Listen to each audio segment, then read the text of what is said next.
Hey everyone, have you ever heard the phrase all else being equal in economics or all things being constant or whatever?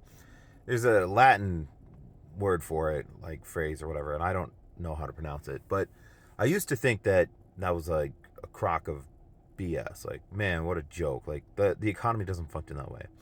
And of course it doesn't. And economists know it doesn't. But what they're trying to do is look at how the economy functions, and so they're trying to like just look at one spot, like one little piece, and be like, all right, how is this working if everything else was like exactly the same and nothing else was changing?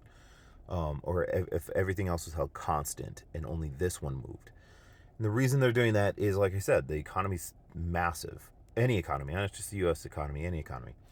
And so they're trying to look at it in very small pieces and then go, okay, well, this is how that works now. Okay. And now we're going to take all these little small pieces and see how they kind of function together while still, holding the rest of the economy in stasis. And, you know, that's more or less how it's it's kind of functioning for classical economics in at least in America. I don't know about other countries, but I bring this up because one of my like I love economics and I studied it a lot and read about it and watched a lot of videos about it before I went to school for it.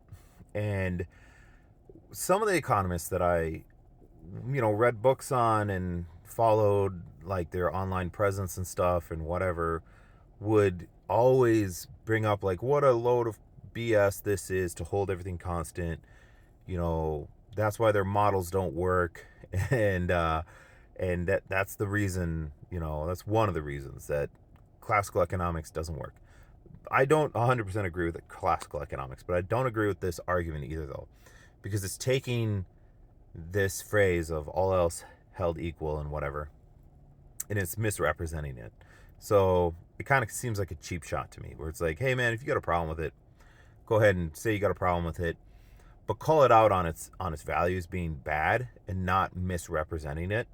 Instead, you just misrepresent it and then proceed to story tell about how terrible that is. So yeah, that's I don't know. Just wanted to say it. Just wanted to point it out. It seems more insidious than it is. And again, if it's misrepresented, then you can kind of make anything sound terrible, especially like if you say it in a certain way. So, oh, do you want to go to Taco Bell? Or do you want to go to Taco Bell? Just kidding.